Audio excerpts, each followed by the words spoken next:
আচ্ছা, অচেনা কোনো ব্যক্তি যদি আপনাকে কোথাও যেতে বাধা দেয়, যদি বলে আপনার বিপদ, কি করবেন আপনি? শুনবেন তার কথা, নাকি অন্ধবিশ্বাস বলে উড়িয়ে দেবেন? সত্যি তো, একজন অজানা অচেনা লোক আপনার শুভাকাঙ্ক্ষী কেন হতে যাবে? আপনার বুদ্ধিমত্তা আপনাকে বারণ করবে তার কথা শুনতে। কিন্তু যদি এমন হয় সে বারণ না শুনে আপনি সত্যিই অমঙ্গলের মুখে পড়েন, আজকে এমনই এক বারণ না শোনা মানুষের গল্প আমরা আপনাদের কাছে তুলে ধরব। শুরু হচ্ছে আমাদের আজকের নিবেদন লেখক আশিস চক্রবর্তীর কলমে, ভূতাবুড়ি।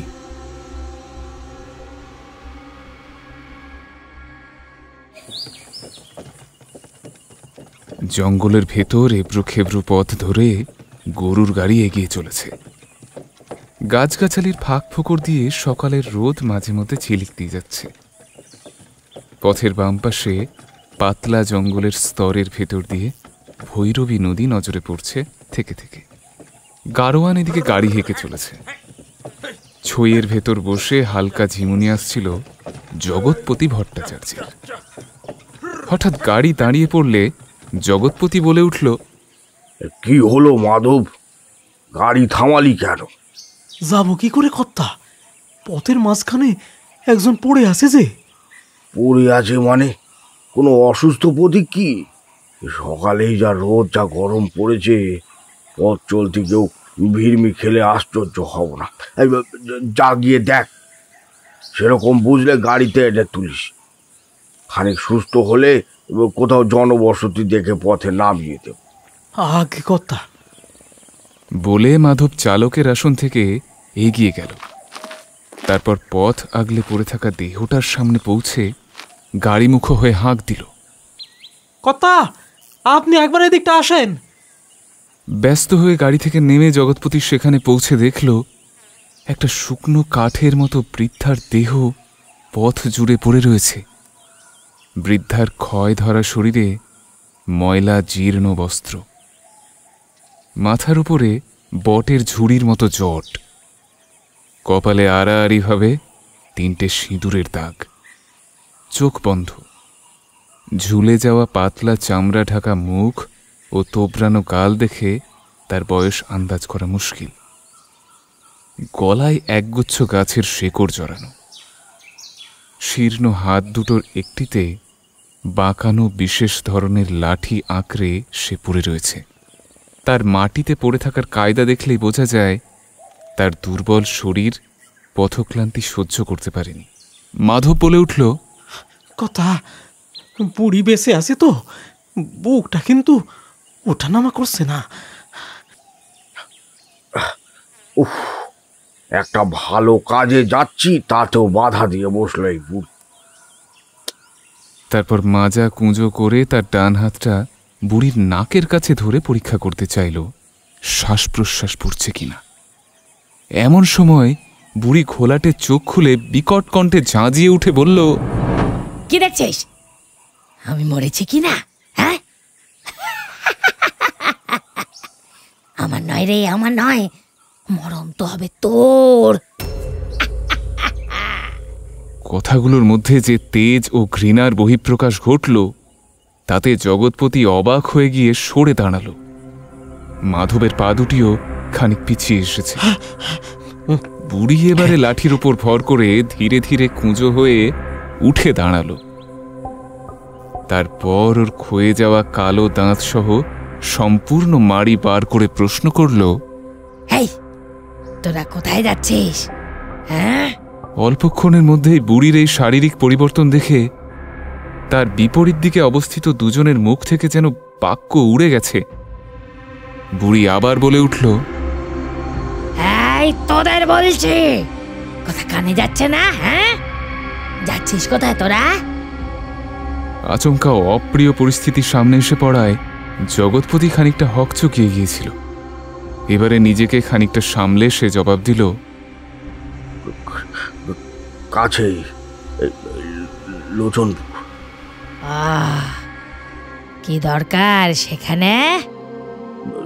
সামান্য কাজ আছে, কিন্তু তুমি কি খামোখা পথ আগলে প্রশ্ন করে যাচ্ছ? আমার নাম ধেনু বাউরি। আমাকে এখানে সকলে চেনে। ভালো চাস তো ফিরে যা। যে কাজে যাচ্ছিস তাতে তোর তোর অমঙ্গল হবে। হ্যাঁ, যা বলছি তাই শোন শোন। অমঙ্গল কেন হবে? আমি তো কারো অনিষ্ট করতে যাচ্ছি না, বরং যার জন্য লোচনপুর আসা তাতে অনেকের উপকার হবে। কার কথা শুনতেছেন কর্তা? বুড়ির মাথার কি ঠিক আছে? আপনি বরং গাড়িতে গিয়ে উঠেন, আমি পথখান পরিষ্কার করে আসতেছি। আর কথা না বাড়িয়ে জগৎপতি গাড়িতে গিয়ে উঠল। এর ফাঁকে মাধব ধেনু বাউরিকে ঠেলে পথ থেকে সরিয়ে দিল। হেই যা! মাধবের ধাক্কায় বেসামাল হয়ে বুড়ি পথের ধারে ঝোপের আড়ালে গিয়ে পড়ল। এরপর মাধব ছুটে এসে দ্রুত গাড়ি গড়িয়ে দিল। ওরা চলে যাবার পর ঝোপের ভেতর থেকে ভেসে এলো ধেনু বাউরি নিষ্ঠুর কণ্ঠে বলছে, মরবি মরবি, তোরা মরবি। কেউ কেউ তোদের বাঁচাতে পারবে না।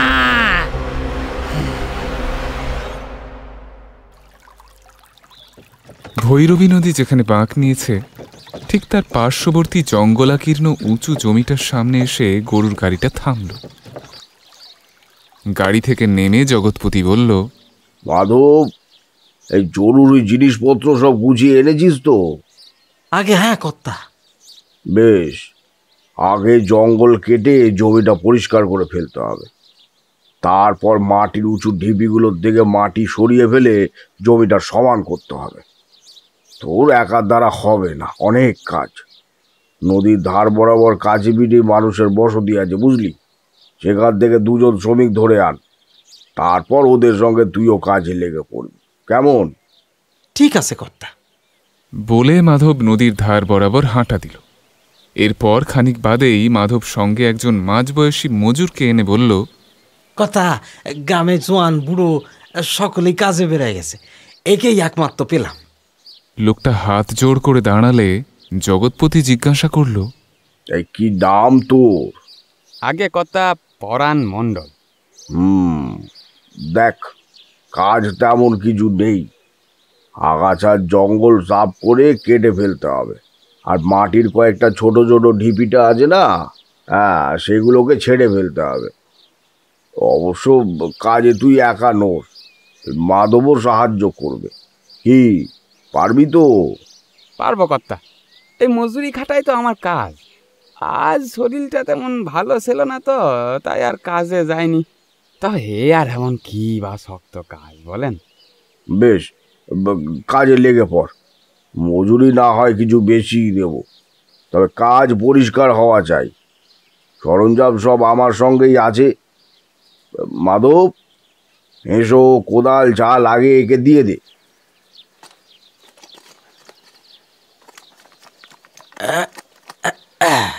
মাধব গাড়ি থেকে জঙ্গল ও মাটি কাটার অস্ত্রগুলো নামিয়ে পরাণের সামনে এনে রাখল। পরাণ সেগুলো হাতে তুলে নিয়ে বলল, এখানে বসত বাড়ি হবে নাই কর্তা? সেই রকমই কিছু, তবে যা হবে তাতে তোদের উপকারী হবে। এখন আর এর চেয়ে বেশি কিছু বললাম না, পরে সব জানতে পারবি। এরপর ওরা কাজ শুরু করলে জগৎপতির সামনে শিরীষ গাছের তলায় গিয়ে বসল। জঙ্গল সাফ করার পর ওরা স্থানে স্থানে ছোট ছোট মাটির ঢিবিগুলো থেকে মাটি সরাবার কাজে লেগে পড়ল। একই তালে কোদালের কোপে কোপে মাটি আলগা হতে থাকল। এদিকে দীর্ঘক্ষণ কাজ চলার পর আচমকা মাটি খোঁড়া বন্ধ করে মাধব ও পরাণ দাঁড়িয়ে পড়ল। ওদের দুজনেরই চোখে মুখে বিস্ময় ও ভয়ের ছাপ। হাতের কোদালটা নামিয়ে রেখে ওরা ওর মুখ চাওয়াচাবি করছে। দৃশ্যটা নজরে পড়তেই জগৎপতি ভট্টাচার্য শাঁসিয়ে উঠল। কি রে, তোরা থামলি কেন? তাড়াতাড়ি হাত চালা, বেলা যে ফুরিয়ে এলো। বাড়ি ফেরা আছে তো নাকি? কর্তা, একবার এদিকে আসেন। জগৎপতি শিরীষ গাছের তলা থেকে ওর ভারী শরীরটা তুলে নিয়ে কপালে ভাঁজ ফেলে এগিয়ে গিয়ে বলল, কি হয়েছে কি? পরাণ সদ্য কোদালের কোপে আলগা হওয়া মাটিটা 2 হাতে সরিয়ে বলল, এখানে কি একটা উঁচু হয়ে আছে কর্তা। কোদালের বাড়ি লেগে কেমন যেন শব্দ হচ্ছে। কোদালটা হাত থেকে ছুটে গিয়েছিল। দেখেন না একবারে টাল সামলাতে না পেরে কোদালটা কেমন আমার পায়ে ছুটে এসে লেগে গেল। কই দেখি। বলে জগৎপতি মাজা কুঁজো করে পরাণের পায়ের ক্ষতস্থানের দিকে চাইল। পরাণের ক্ষতস্থান থেকে তখনও রক্ত গড়িয়ে মাটিতে মিশছে।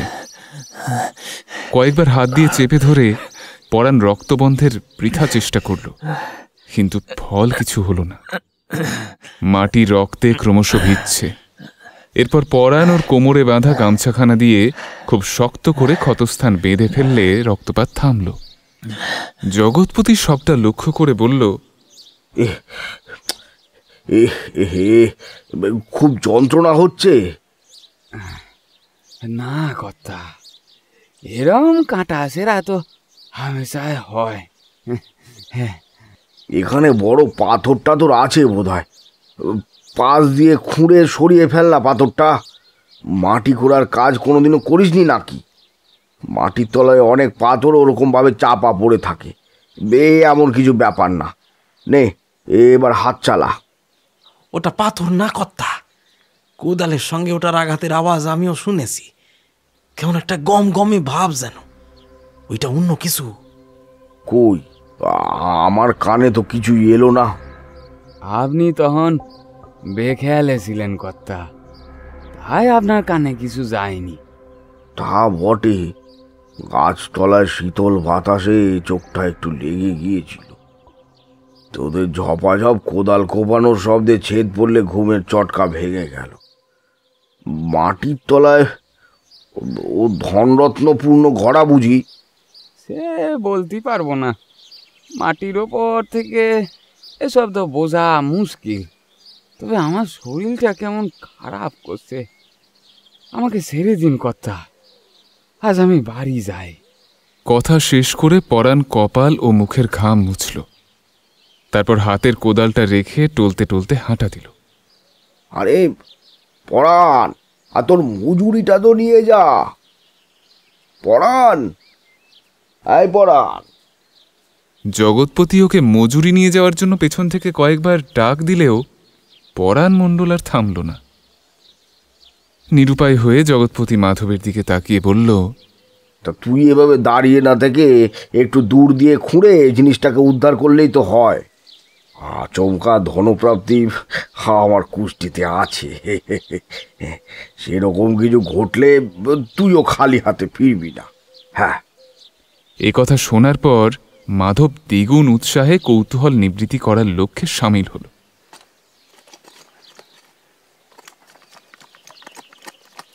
সামান্য তফাতে ও চাপ চাপ মাটি সরিয়ে গর্ত করে ফেলতেই বস্তুটা মাটির স্তূপ থেকে লম্বা হয়ে প্রকট হল। তবে সেটির পরিচয় এখনো জানা যায়নি। এবারেও কোদাল রেখে হাত দিয়ে মাটি সরাতে থাকলো স্তূপের গা থেকে। এরপর ধীরে ধীরে মাটির ঢাকা উন্মুক্ত হয়ে যে জিনিস ওর সামনে উপস্থিত হল, সেটা দেখার পর ও লাফিয়ে দূরে সরে ভয়ার্ত চোখ মুখ নিয়ে দাঁড়াল। জগৎপতির মাংসল মুখমণ্ডল হাঁ হয়ে গিয়ে তার থেকে শব্দ বেরিয়ে এলো, সর্বনাশ! এ কাজ আমি করতে পারবো না কর্তা, আমাকে রাহাই দেন, আমি পারবো না। জগৎপতি গোল গোল চোখে নির্বাক হয়ে ওর দিকে চাইলে মাধব ফের বলে উঠল, ছেলেপুলে নিয়ে সংসার করি কর্তা, ভয়ডরা আমার বাসে। শেষে সাপ সাপন্ত লেগে গেলে পরিবারটা ভাইসে যাবে। না না কর্তা, আমি এই কাজ করতে পারবো না। আর বাক্যক্ষয় করে লাভ নেই ভেবে জগৎপতি পকেট থেকে টাকার গোছা বার করে ওর হাতে টাকা গুঁজে দিয়ে বলল, এতে যা আছে তা তোর 7 দিনের মজুরি, পুরোটাই দিলাম, পরে আরো দেব। দেখিস ব্যাপারটা লোক জানাজানি যেন না হয়। টাকা হাতে পেয়ে ও দিব্যি গোটা ঘটনাটা হজম করে গেল। জগৎপতি যখন একটা দীর্ঘশ্বাস ফেলে মাটির গর্তের দিকে অনেকক্ষণ ধরে চেয়ে রয়েছে, ঠিক সেই সময় পাশের জঙ্গল থেকে একটা বিশ্রী মেয়েলি হাসি ভেসে এলো।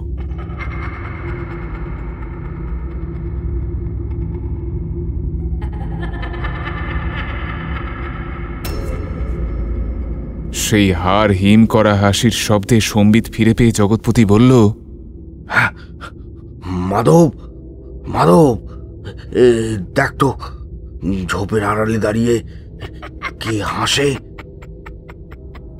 মাধব হাসির শব্দ অনুসরণ করে ঝোপের ভিতরে ঢুকলে এক মুহূর্তে হাসির স্বর বদলে গেল। এই এই এই ছাড় ছাড় ছাড় ছাড় ছাড় আমাকে, ছাড় বলছি, ছাড় ছাড়, ছেড়ে দে, এই ছেড়ে দে, খুব খারাপ হবে তোর, জ্বলে পুড়ে মরবি তুই, ছাড় ছাড় বলছি। আয় আয় বাইরে আই বলছি। ঝোপ থেকে ধেনু বাউরিকে টানতে টানতে বার করে মাধব বলল, দেখেন কথা, এই পাগলি সেই থেকে আমাদের পিছু নিছে, এখন হাসতেছে। হ্যাঁ, তোকে তোকে বারণ করেছিলাম, শুনলি না? দেখ দেখ এবারে কি হয়, মরবি মরবি সব কটায়। কাকে ঘুম থেকে তুললি, এবার রক্ত মাংসে টের পাবি।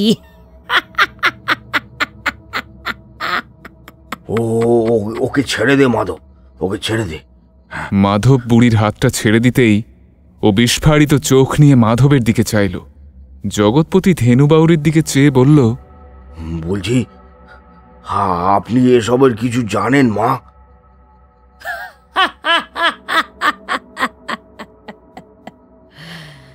জানি জানি, আমি অনেক কিছুই জানি, তবে সেসব শুনিয়ে এখন আর কোনো লাভ নেই। অঘটন যা হওয়ার হয়ে গেছে। আমার কথা শুনলি না যখন, তখন তৈরি থাক।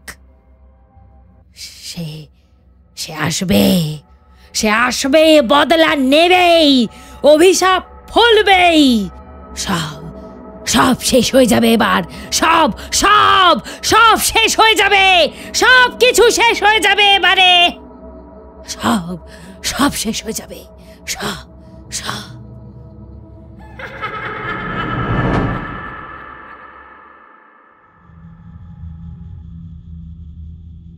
বাড়ি ফিরে সে রাতে জগৎপতির কিছুতেই ঘুম এলো না। ঘেমে নেয়ে ওকে এপাশ ওপাশ করতে দেখে স্ত্রী প্রতিমা চিন্তিত মুখ নিয়ে প্রশ্ন করল, কি গো, শরীর খারাপ লাগছে নাকি তোমার? না, গলাটা কেমন শুকিয়ে আসছে, একটু জল খাওয়াতে পারো?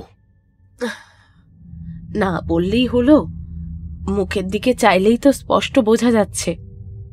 সারাটা দিন কোথায় ছিলে কে জানে, একদিনেই তো মুখটা কেমন শুকিয়ে গেছে।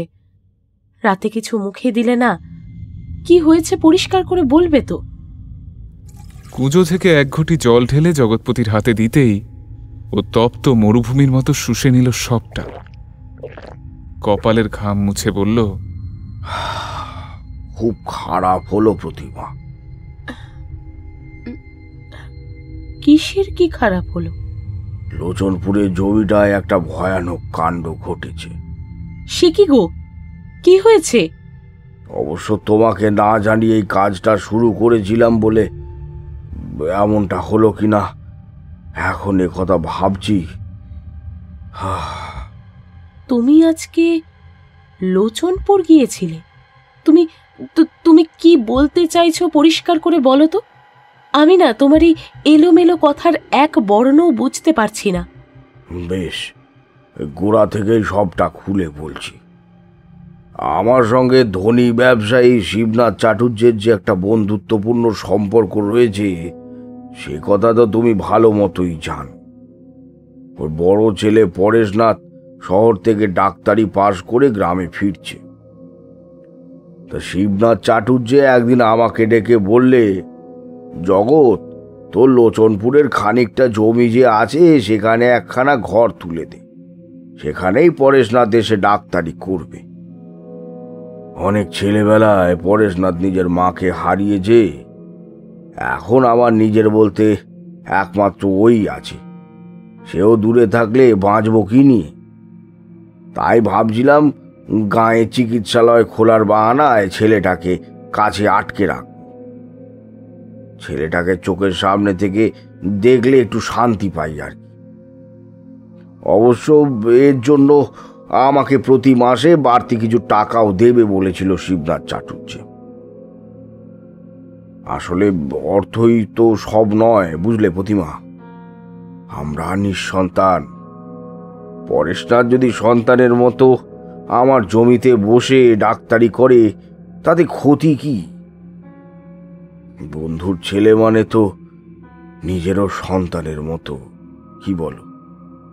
এছাড়া দেখলাম আমাদের গ্রামের ছেলে যদি গ্রামে ডাক্তারি করে তাহলে সকলেরই উপকার হবে। তাই চাটুর্যের প্রস্তাব না করলাম না। তোমার মনে হতেই পারে যে শিবনাথ বাবুর ছেলেকে সন্তান স্নেহে জমি দিচ্ছি, কিন্তু সে নিজের গাঁ ছেড়ে লোচনপুরে ডাক্তারি করতে যাবে কেন? আসলে লোচনপুরে আমার জমির অবস্থানটা এক্ষেত্রে বেশ গুরুত্বপূর্ণ। আমাদের গাঁ সরলপুর থেকে লোচনপুরের দূরত্ব বেশি নয়। পরেশনাথ সরলপুরে ওর চিকিৎসালয় গড়লে দুই গাঁয়ের লোকই চিকিৎসার সুযোগ পাবে, কিন্তু লোচনপুরে চিকিৎসালয় তৈরি যদি করা হয় তাহলে আরও 5টা গ্রাম বাড়তি সুবিধা পাবে। লোচনপুরের গাঁ ঘেঁষেই গেছে ভৈরবী নদী, সে নদীর এপার ওপার মিলিয়ে জলপথে আরও 5খানি গ্রাম লোচনপুরের সাথে যুক্ত। তাই শিবনাথ চাটুর্যে আমাকে এই প্রস্তাবটি দেয়। এদিকে জমি তো পড়েই আছে, তার বিনিময়ে মাসে মাসে বাড়তি টাকা আসলে ক্ষতি কি? এসব ভেবে মাধবকে সঙ্গে নিয়ে সেখানে কাজ শুরু করেছিলাম, কিন্তু জঙ্গল কেটে মাটির ঢিপি খানিকটা খোঁড়ার পর জগৎপতি কথা বলতে বলতে চুপ করে গেল। ওর চোখে মুখে ভয়ের ছাপ। প্রতিমা বলে উঠল, চুপ করে গেলে কেন? বলো, কি হলো মাটি খোঁড়ার পর? জগৎপতি শুকনো গলায় ঢোক গিলে বলল, মাটির তলা থেকে একটা ভয়ানক জিনিস বেরিয়ে এসেছে প্রতিভা। কি জিনিস? একটা হাড়ি কাঠ। হাঁড়ি কাঠ? ওখানে কি কোনো মন্দির ছিল নাকি? সেটাই খটকা লাগছে, তবে ওই স্থানে মন্দির যে ছিল না এই ব্যাপারে আমি নিশ্চিত। অত নিশ্চিতভাবে কি করে বলছো তুমি? প্রাচীন মন্দির থাকলেও তো থাকতে পারে। মাটি খুঁড়ে কতই তো এরকম দেবী মূর্তি টুর্তি তো পাওয়া যায়, হামেশাই বেরোয়। এতে ভয় পাওয়ার তো কিছু নেই। বরং পুরনো মন্দির বেরোলে তো আরো ভালো। ডাক্তারখানার পাশে একটা মায়ের মন্দির হলে মন্দ কি? কি বলো? না না না প্রতিমা, তুমি যেমনটা ভাবছো তেমন কিছু নয়। ও স্থান পবিত্র নয়। নয়। এ তুমি কি বলছো? ঠিকই বলছি।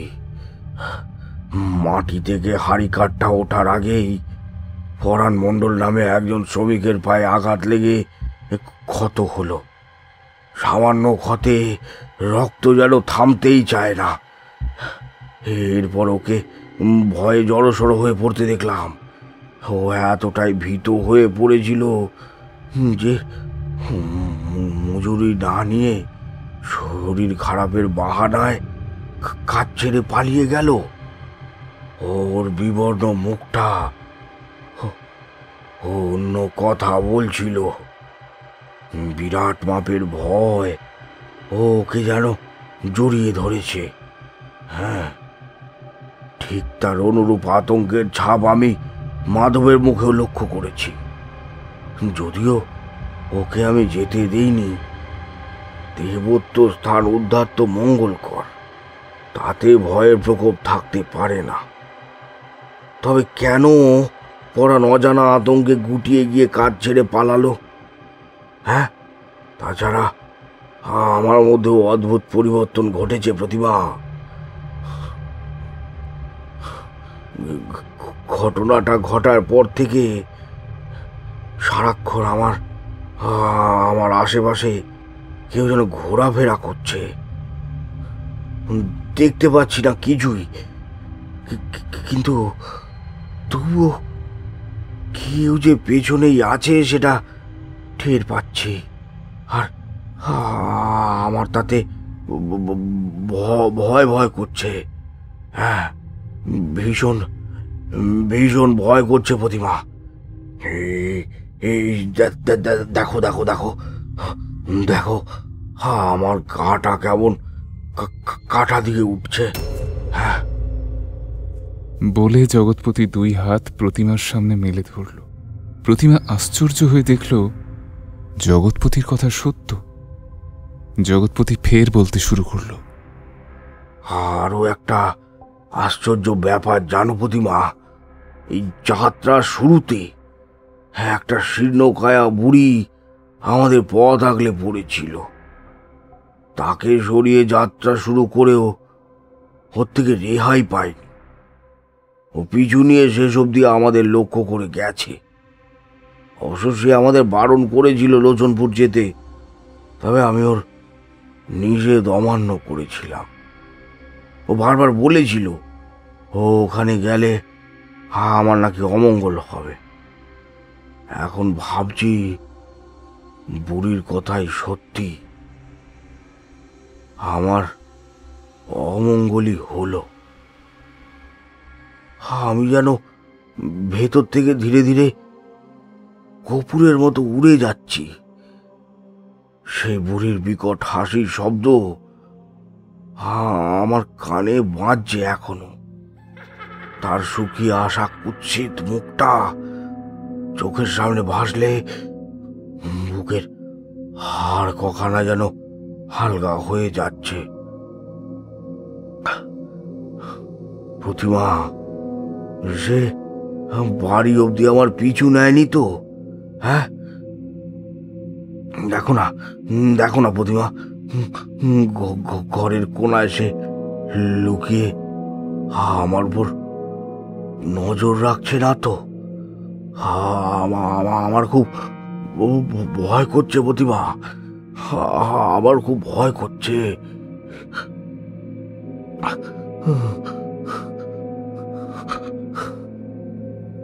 জগৎপতির ভয় মেশানো কথাগুলো শোনার পর আঁধারে ঢাকা শূন্য ঘরটার দিকে তাকিয়ে প্রতিমার ভেতরটাও কেমন যেন কেঁপে উঠল। সেও যেন ভয় রোগে সংক্রমিত হয়ে পড়ল। ওরও মনে হতে লাগলো সত্যি সত্যিই তো সেই ক্ষয়িষ্ণু কায়াধারী বুড়ি পিছু পিছু বাড়ি এসে পড়লে কি হবে। তবে স্পষ্ট নজরে পড়ছে না কিছু। ঘরে বোধহয় কেউ নিঃশব্দে পা ফেলে হেঁটে যাচ্ছে, আলোর অভাবে চোখে পড়ছে না। এই ভেবে মাথার কাছে রাখা হ্যারিকেনটা বাড়িয়ে দিতেই অন্ধকারটা সরে পড়ল ঘরের আসবাবপত্রের আড়ালে ও খাটের তলায়। এবারে ভয়টা আসছে ওই সমস্ত লুকিয়ে থাকা অন্ধকার থেকেই। প্রতিমা জগৎপতির হাতখানা শক্ত করে ধরে ভয়ার্ত কণ্ঠে বলে উঠল, শুনছ? তুমি না, তুমি ঠিকই বলেছ। এই ঘরে কেউ আছে। আলোটা বাড়াতেই খাটের তলায় সরে পড়ল। কথাটা শোনার পর জগৎপতির বুকের খাঁচাটা অনবরত কেঁপে চলল। ও প্রতিমার কাছে ঘেঁষে এসে বলল, তুমি তুমি ঠিক দেখেছো প্রতিমা? হ্যাঁ, তুমি ঠিক দেখেছো? হ্যাঁ হ্যাঁ গো, আলোটা বাড়াতেই স্পষ্ট দেখলাম অন্ধকারের স্তূপের মতো কে যেন খাটের তলায় গড়িয়ে ঢুকে পড়ল। আমার আমার ভীষণ ভয় করছে গো। কি হবে এখন? কি করব বলতে পারো? ভয় পেও না প্রতিমা, হ্যাঁ এখন ভয় পেলে চলবে না, শক্ত হতে হবে। আমি দেখছি, তুমি এখানেই বসো, আমি দেখছি ব্যাপারটা। জগৎপতি এবারে আলো হাতে খাট থেকে নেমে মাজা কুঁজো করে মেঝেতে বসল। তারপর খাটের তলায় মুখ বাড়িয়ে যা দেখল তাতে ওর মস্তিষ্কের সমস্ত শিরা ছিঁড়ে যাবার জোগাড় হল। ওর রক্তবর্ণ চোখে যেন দৃষ্টিভ্রম ঘটেছে। হাতের আলোটা যতদূর এগোতে পেরেছে তাতে ও স্পষ্ট দেখতে পেল খাটের তলায় বসে প্রতিমা ওকে ইশারা করে ডাকছে। জগৎপতির সর্বাঙ্গ ঘামে ভিজে জবজব করছে। মাথার পেছন দিকটায় একটা দপদপে ব্যথা অনুভব হলো ওর, আর সেই সঙ্গে আলো শুদ্ধ হাতটা থরথর করে কাঁপতে থাকলো। ও দেবে আসা গলায় বলল, প্রতিমা তুমি এখানে? তাহলে খাটের ওপরে কে আমার সঙ্গে কথা বলছিল? হ্যাঁ। কথা শেষ করে জগৎপতি অসুস্থ বোধ করে বাম হাতটা বুকের কাছে খামচে ধরল। তারপর যন্ত্রণা কাতর মুখমণ্ডল নিয়ে খাটের তলা থেকে মাথা তুলে উপরে আলো ফেলে দেখল সেখানে বসে রয়েছে একটা মুন্ডহীন নারী শরীর, যার কাটা মাথাটা রাখা রয়েছে তার কোলের উপর। বিভীষিকাময় দৃশ্যটা ওকে এতটাই নিস্তেজ করে ফেলল যে ও সামান্য নড়বার শক্তি পর্যন্ত হারিয়ে ফেলল। কেবল বুকের বাম দিকে সূচ ফোটানোর অসহ্য যন্ত্রণাটা প্রবল হয়ে উঠল। দু চোখে আধার নেমে এলো। চোখ বন্ধ হয়ে আসার আগে জগৎপতি দেখল কাটা মুন্ডুটা দুপাশে চেরা চোয়াল ফাঁক করে ক্রূর শব্দে হেসে চলেছে।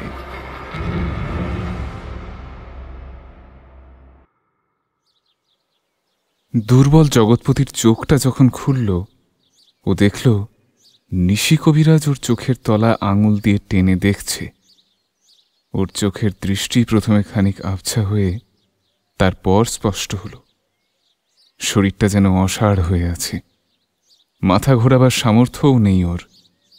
নিশি কবিরাজ চোখ ছেড়ে এবারে হাতের নাড়ি টিপে ধরল। পাশে কবিরাজের সহযোগী যদু পাথরের পাত্রে শেকড় বাকড় পিষছে। জগৎপতি যখন শূন্য দৃষ্টি নিয়ে এদিক ওদিক চোখের মণি ঘোরাচ্ছে, ঠিক তখনই শিবনাথ চাটুর্যে এগিয়ে এসে ওর দৃষ্টির মধ্যে এসে জিজ্ঞাসা করল, এখন কেমন বোধ করছিস জগৎ? জগৎপতি একদিকে সামান্য মাথা নাড়ল।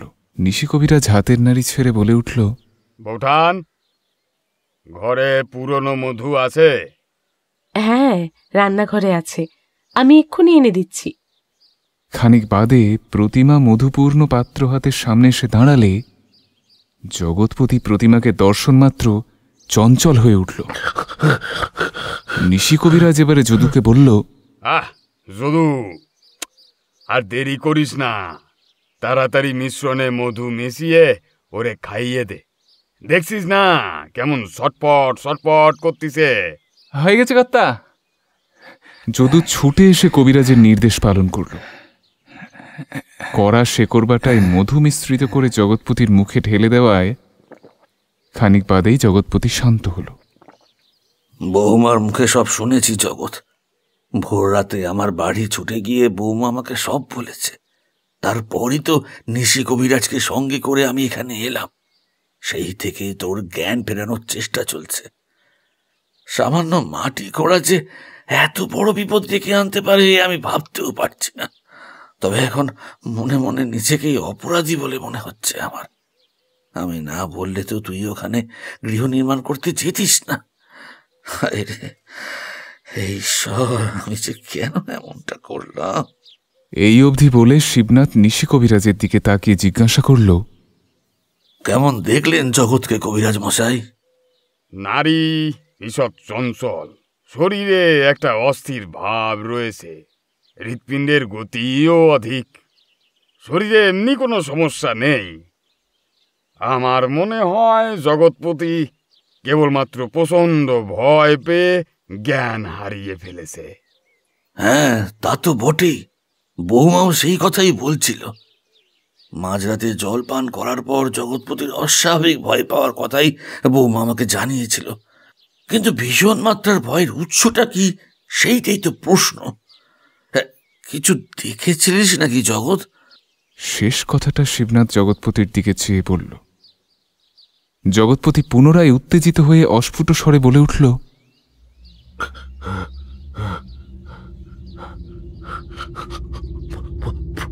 প্রতিমা, প্রতিমা, প্রতিমা।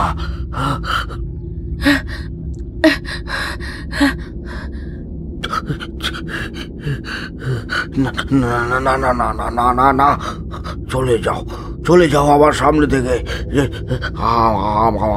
আমার ভয় করছে, আমার ভয় করছে, ভীষণ ভীষণ ভয় করছে। চলে যাও, চলে যাও আমার সামনে থেকে, চলে যাও। বলতে বলতে পুনরায় জ্ঞান হারালো। প্রতিমা আঁচলে মুখ ঢাকা দিয়ে ফুঁপিয়ে কেঁদে উঠল।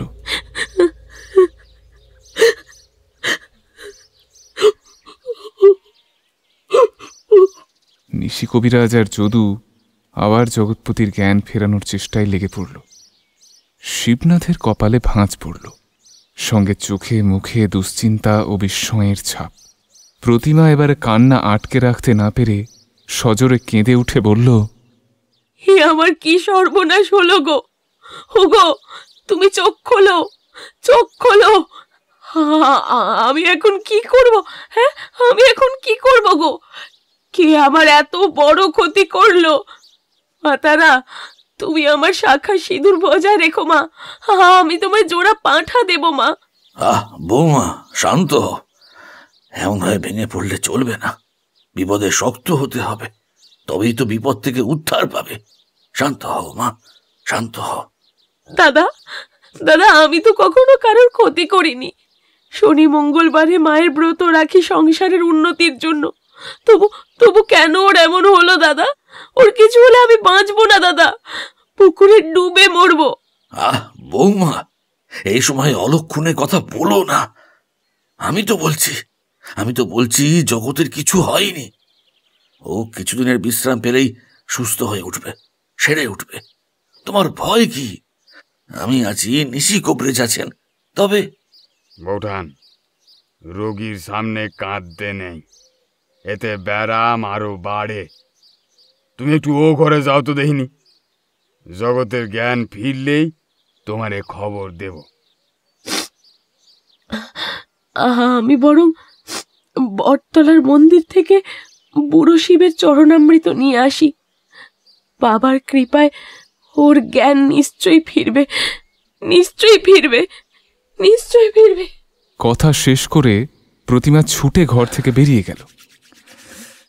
যদু জগৎপতির হাত ও পায়ের তলায় উষ্ণ তিসির তেল সমানে ঘষে চলেছে। নিশি কবিরাজকে গম্ভীরভাবে জড়িবুটি পিষতে দেখে শিবনাথ বলল, আমার কিন্তু ব্যাপার গোলমেলে ঠেকছে কবিরাজ মশাই। ওকে কি শহরে পাঠাবার ব্যবস্থা করব, নইলে আমার ছেলে পরেশনাথকে খবর দিই? হ্যাঁ, কি বলেন? আমার ওষুধে ভুল নেই কর্তা। কথা হচ্ছে আপনি ব্যাপারটা গুরুত্ব দিয়ে লক্ষ্য করেননি। কোন ব্যাপারটা বলুন তো কবিরাজ মশাই। কেন প্রতিমা বৌঠান যখনই জগতের সামনে এলো তখনইও ভয় পেয়ে মূর্ছা গেল। হ্যাঁ, অর্থাৎ বৌমাকে দেখেও ভয় পেয়ে জ্ঞান হারাচ্ছে? আমার অভিজ্ঞতা তো সে কথাই বলছে। কিন্তু হঠাৎ এই অস্বাভাবিক ভয়ের কারণ? সেটা তো আমি জানি না, আর বৌঠান নিজে মুখেও ও কথা বলবে না। একমাত্র জগৎ সুস্থ হলেই জানা সম্ভব। নিশ্চয়ই ওদের মধ্যে কিছু একটা ঘটেছে। দেখো দেখিনি, এ তো ভারী বিপদ হলো। কবিরাজ মশাই, এর এখন উপায় কি? এ তো জগৎ সংসারের সমস্যা কর্তা। স্ত্রীর থেকে স্বামীর ভয় তাড়ানোর উপায় স্বয়ং ধন্বন্তরীরও জানা নাই। তবে জগতের ভয়ের মাত্রাটা এতটাই অধিক যে ওর মগজে রক্ত চড়ে যাচ্ছে, আর তার থেকেই তো অচৈতন্য হয়ে পড়ছে। আমার মনে হয় ওকে বাঁচাতে হলে কিছুদিনের জন্য বউঠানের থেকে ওরে দূরে সরিয়ে রাখতে হবে। কিন্তু তা কি আর সম্ভব? তাছাড়া একথা বউঠানকেও বা কিভাবেই বলা যায়? দেখেন, স্ত্রীকে স্বামীর ভয় পেয়ে জ্ঞান হারানোর কথা বলবার ভাষা আমার অন্তত জানা নাই কর্তা। ও নিয়ে আপনি কিছু ভাববেন না কবরেজ মশাই। জগৎ আমার বন্ধুর মতো, আমার ব্যবসার সহযোগীও বটে। ওর কিছু আমি হতে দেব না। বৌমা ফিরে এলে ওকে আমি ঠিক বুঝিয়ে যা বলবার বলবো। আপনি এখন আসুন। হ্যাঁ, আসবো মানে? এ চরম মুহূর্তে জগতের চিকিৎসার প্রয়োজন, আর আপনি আমারে চলে যেতে বলছেন? চলে যেতে বলছি কারণ বৌমাকে বোঝানোর জন্য যে কথাগুলো আমি খরচ করব তা আপনার মোটেও সহ্য হবে না কবরেজ মশাই। বুঝেছি। এতে অতি অল্প পুরনো ঘি মিশিয়ে খাইয়ে দেবেন কর্তা। আশা করি জ্ঞান ফিরে আসবে। এরপর এক দণ্ডও দাঁড়িয়ে রইল না নিশি কবিরাজ। যদিও জিনিসপত্র গুটিয়ে দম্ভ ভরা মেজাজে পা ফেলে ঘর ছাড়ল। নিশি কবিরাজের দেওয়া ওষুধ জগৎপতির মুখে প্রবেশ করিয়ে শিবনাথ ঘরের বাইরে বারান্দায় পায়চারি করতে থাকল। খানিক বাদে প্রতিমা মাটির পাত্রে বুড়ো শিবের চরণামৃত নিয়ে ফিরে এসে শিবনাথকে বাইরে বারান্দায় দেখে ব্যস্ত হয়ে বলল, দাদা, আপনি বাইরে যে, ও ঠিক আছে তো? বলে ঘরে প্রবেশ করতে গেলে শিবনাথ ওকে থামিয়ে দিয়ে বলল, বৌমা, তোমার সঙ্গে জরুরি কথা ছিল। কিন্তু দাদা, কবরেজ মশাই কোথায় গেলেন? বলছি, তুমি একটু শান্ত হয়ে দাঁড়াও। প্রতিমা চিন্তাগ্রস্ত হয়ে ঘোমটার আড়ালে মুখ ঢেকে দাঁড়িয়ে রইল। শিবনাথ একটু ইতস্তত করে বলল, বলছিলাম বৌমা, আমার কথাগুলো খুব মন দিয়ে শোনো। প্রথমেই ঘাবড়ে যেও না। জগতের খুব শক্ত ব্যায়াম হয়েছে। নিশি কবিরাজ দিয়ে ওর চিকিৎসা সম্ভব নয়। এই অবধি শুনে প্রতিমার হাতের চরণামৃতের পাত্র কেঁপে উঠল। শিবনাথ বলে চলল, তাই কবিরাজকে বিদেয় করলাম। জগতের এখন প্রয়োজন উন্নত আধুনিক চিকিৎসা। ভেবে দেখলাম এই মুহূর্তে পরেশনাথের হাতে জগতের চিকিৎসার ভার তুলে দেওয়াই সমীচীন হবে। ওকে শহর থেকে আনাবার ব্যবস্থা করছি। কি বলো? আপনি যা ভালো বোঝেন করুন দাদা, আমার মাথায় কিচ্ছু আসছে না। ওনার কোনো ক্ষতি হবে না তো দাদা? আহা, আবার অলক্ষণে কথা বলছো বৌমা। আমার প্রতি কি তোমার একটুও বিশ্বাস নেই? আছে দাদা, খুব আছে। আরো একটা কথা, কটা দিন জগৎকে আমার বাড়ি নিয়ে যাচ্ছি। যখন তখন ওর চিকিৎসার প্রয়োজন হতে পারে। সবসময় পরেশনাথের চোখের সামনে থাকলে সুবিধা হবে। কিন্তু? কোনো কিন্তু না। আমি গরুর গাড়ি আনতে চললাম, এইটুকু সময় তুমি বাইরে থেকো। বাইরে কেন? চোখের সামনে আমাদের দেখলে ও কেমন উত্তেজিত হয়ে পড়ছে দেখলে না? তাই আমার ফিরে আসা অবধি তুমি এইখানে অপেক্ষা করো। বুড়ো শিবের চরণামৃতটা? সে ঠিক আছে, কিন্তু ওকে ডাকাডাকি করো না যেন। ওর ঘুমের প্রয়োজন। কথা শেষ করে শিবনাথ বারান্দা ডিঙিয়ে উঠোনে পৌঁছল। প্রতিমা ঠিক সে সময় ঘরে প্রবেশ করেছে। ওদিকে উঠোন পেরিয়ে রাস্তায় পা ফেলবার সময় শিবনাথের কানে পৌঁছল জগৎপতির তীব্র গোঙানির শব্দ।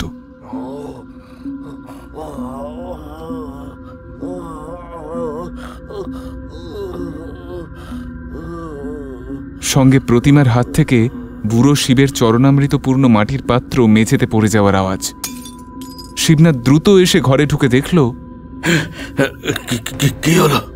প্রতিমাকে দেখে জগৎপতি পুনরায় জ্ঞান হারিয়েছে। খানিক আগে দেওয়া নিশি কবিরাজের জ্ঞান ফেরানোর ঔষধে কাজ দিয়েছিল বটে।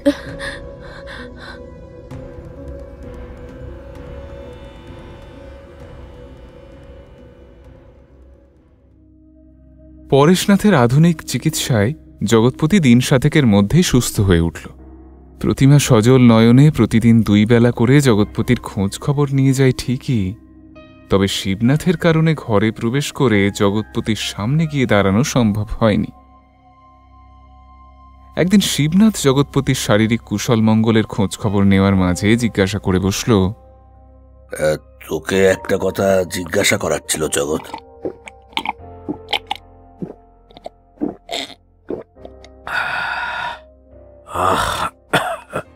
একটা কেন, 1000টা কথা জিজ্ঞাসা করতে পারো শিবনাথ।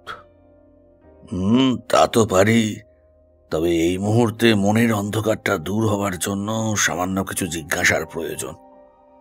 আচ্ছা, তোকে আমার বাড়ি রেখে চিকিৎসা করাচ্ছি কেন জানিস জগৎ? জানি, তোমার ছেলে শহর থেকে পাশ করা ডাক্তার, ওর কাছে আমার শক্ত ব্যায়াম চিকিৎসা করানোর জন্য। শুধু কি তাই? নইলে আবার কি? তাহলে তুই সুস্থ স্বাভাবিক হয়েও বাড়ি ফেরার কথা বলছিস না কেন? মানে যাবো করছিলাম,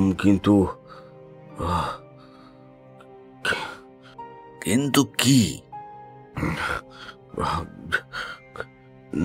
না, আসলে পরেশনাথের আদেশ না পেলে তো আর যেতে পারছি না। যদি চিকিৎসার কিছু বাকি থেকে থাকে, ওই দেখ জগৎ, তুই আমার বন্ধু স্থানীয়, তুই আমার কাছে থাকতেই পারিস, এতে আমার কোনো আপত্তি নেই।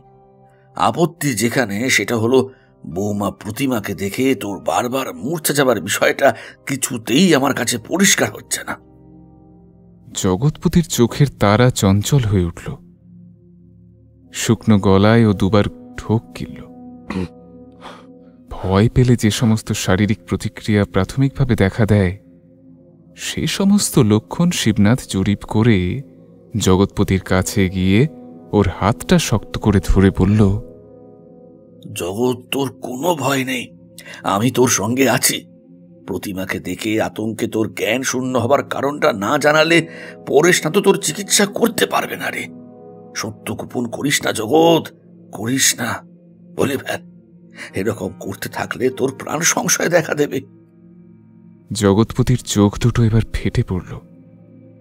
শিবনাথ ওর স্নায়বিক উত্তেজনা উপলব্ধি করে জগৎপতির 2 কাঁধ ধরে ঝাঁকিয়ে বলল, জগৎ, বুকের মধ্যে জমে থাকা পাথর শীঘ্রই সরিয়ে ফেল, নইলে তোকে বাঁচানো যাবে না। ওখানে কিছু আছে শিবনাথ, আশ্চর্য, অদ্ভুত, ভয়ঙ্কর কিছু আছে। কোথায় কি আছে জগৎ? স্পষ্ট করে আমাকে বল। আমার লোচনপুরের জমিতে। ভয় আমার পিছু ছাড়ছে না শিবনাথ।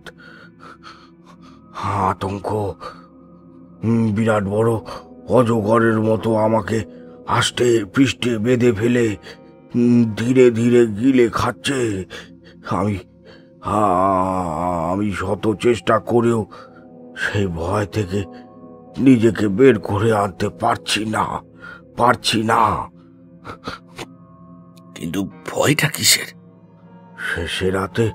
সে রাতে আমি ওকে দেখেছি, প্রতিমার রূপ নিয়ে সে আমার সঙ্গে ছলনা করেছে। আমাকে ভয় দেখিয়ে মেরে ফেলতে চায়। প্রতিমার মধ্যে সে যে এখনো প্রবেশ করে আছে সেও আমি জানি। সে রাতে আমি ওকে পালঙ্কের উপর বসে থাকতে দেখেছি। কাকে দেখেছিস? একটা মাথা কাটা নারীকে, যে নিজের বিভৎস কুৎসিত দর্শন কাটা মাথাটা খোলের মধ্যে রেখে বিছানায় প্রতিমার জায়গায় বসেছিল। প্রতিভা ছিল পিশাচিনীর জায়গায়, হঠাৎ অন্ধকার পালঙ্কের তলায়। সেই ভয়ানক দৃশ্য আমি কিছুতেই মন থেকে মুছে ফেলতে পারছি না। এরপর থেকে প্রতিভা কাছে এলে ওর বদলে আমার সামনে এসে দাঁড়াচ্ছে সেই মুন্ডহীন নারী শরীরটা। ওহ ওহ ওহ, কি বিভীষিকাময় সে দৃশ্য! সেই নিজের কাটা মাথার চুলের মুঠিটা ধরে দোলাতে দোলাতে আমার সামনে এগিয়ে আসছে। দেহ থেকে বিচ্ছিন্ন তার তীক্ষ্ণ আর বীভৎস হাসির শব্দ আমি সহ্য করতে পারছি না। শিবনাথ, তুমি আমাকে বাঁচাও ভাই, তুমি আমাকে বাঁচাও। ওই পিশাচিনী আমাকে বেলে ফেলে প্রতিভাকেও শেষ করে দেবে। আমাকে বাঁচাও ভাই, বাঁচাও। শান্ত হ জগৎ, শান্ত হ। আমি বেঁচে থাকতে কেউ তোর কিচ্ছু ক্ষতি করতে পারবে না। সে মানুষ নয় শিবনাথ, অন্য কিছু। আর সেই বুড়িটা, তার কথাও ভুলি কি করে? ওই তো আমাকে চলে যেতে বলেছিল। আমার নাকি অমঙ্গল হবে, মৃত্যু হবে আমার শিবনাথ, মৃত্যু। এসব তুই কি আজে বাজে কথা বলছিস জগৎ? কোন বুড়ি? কে সে? ধেনু বাউরি, সে সব জানে। আশ্চর্য তার ভয় মিশ্রিত আচরণ। তাকে দেখলে বুকটা কেমন বোচর দিয়ে ওঠে। সে আমার উপর নজর রাখছে, আমি জানি। কারো না কারো রূপ নিয়ে সে আমাকে চোখে চোখে রেখেছে। আমার কি হবে শিবনাথ? সত্যি কি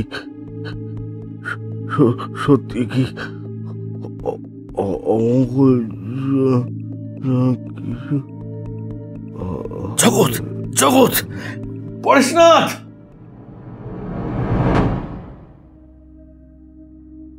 এরপর পরেশনাথের চিকিৎসাবিদ্যায় অনেক রাতের দিকে জগৎপতির জ্ঞান ফিরল, কিন্তু ঘোর কিছুতেই কাটল না। চোখ বন্ধ অবস্থায় সে কেবল কাতর স্বরে বলে চলল, আমাকে বাঁচাও শিবনাথ, আমাকে বাঁচাও। শয়তানটা আমাকে মেরে ফেলবে। ও আছে, এখানেই আছে, আমার উপর নজর রাখছে। শিবনাথ, তুমি কিছু করো। ওকে আমার সামনে থেকে সরাও শিবনাথ। রক্ষা করো আমায়, রক্ষা করো, রক্ষা করো আমায়, রক্ষা করো, রক্ষা করো। জগৎপতির করুণ মুখটার দিকে অসহায়ের মতো আফসোসের দৃষ্টিতে তাকিয়ে রইল শিবনাথ। এর ফলে জগৎপতির অশ্রু জল শিবনাথের হৃদয়ের নরম মাটি সিক্ত করল খুব সহজেই। জগৎপতির বর্তমান অবস্থা এতটাই চিন্তিত করে ফেলল শিবনাথকে যে ও আর চুপ করে বসে থাকতে পারল না। ওর মাথার ভেতর কেবল পাক খেতে লাগলো একটাই প্রশ্ন, এমন কি আছে ওই লোচনপুরীর পরিত্যক্ত জমির মাটির তলায়? কোনো অভিশপ্ত কিছু কি? মাটি খোঁড়ার ফলে সেই অভিশাপ আজ মুক্ত হয়ে জগৎপতির প্রাণনাশের জন্য সর্বদা সচেষ্ট হয়ে রয়েছে। নিজের অজান্তে জগৎপতিকে ভয়ানক বিপদের মুখে ঠেলে দেবার জন্য অপরাধ বোধ করল শিবনাথ। কারণ সে না বললে জগৎপতি মাটি খোঁড়াখুড়ি করতে যেত না। অর্থাৎ ওর এই ভয়ঙ্কর পরিস্থিতি থেকে মুক্তির উপায় বার করার দায়িত্ব তারই। কিন্তু সব কিছুর আগে জগতের মুখে শোনা ওই পিশাচিনী, বুড়ি ও মাটির তলার রহস্য প্রথমে উদ্ঘাটন করার প্রয়োজন। বিপদের বহর এবং সার্বিক পরিচয় না পাওয়া গেলে তার থেকে উদ্ধারের পথ মেলা শক্ত। এই সমস্ত কথা সারা রাত ধরে চিন্তা করে ভোর হতেই শিবনাথ দুইজন মজুর সঙ্গে নিয়ে একটা ছই দেওয়া গরুর গাড়ি করে হাজির হল লোচনপুরে।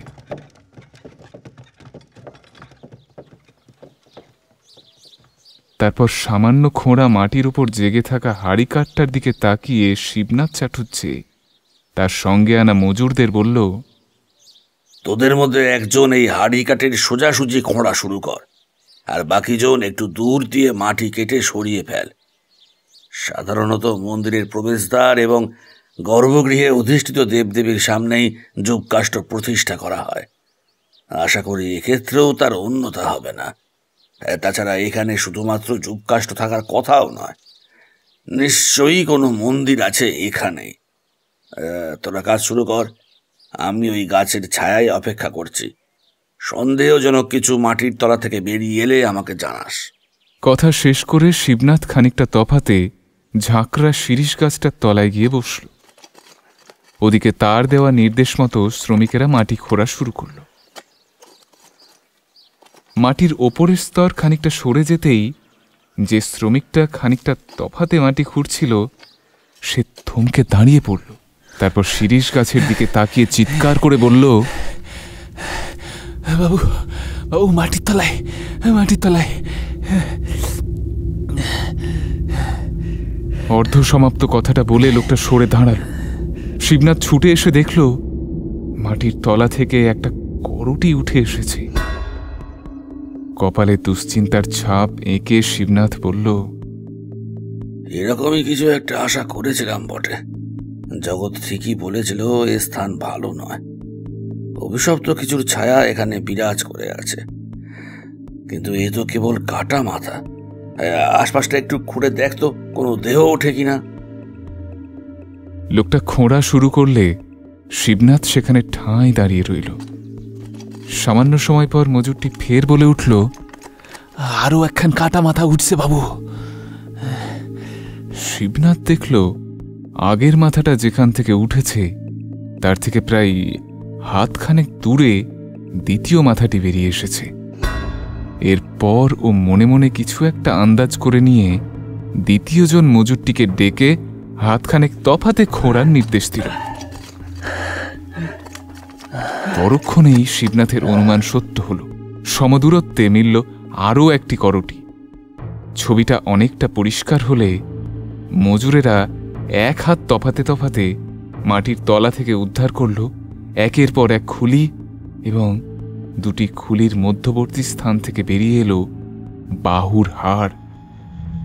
সমস্ত খুলি ও বাহুর হাড় উদ্ধার হলে শিবনাথ আশ্চর্যান্বিত হয়ে লক্ষ্য করল মোট 108টি নরমুণ্ড ও বাহুর হাড় দিয়ে বৃত্তাকারে বেশ খানিকটা স্থান ঘিরে ফেলা হয়েছিল কোনো এককালে, যার কেন্দ্রে অবস্থান করছে হাড়ি কাঠটি।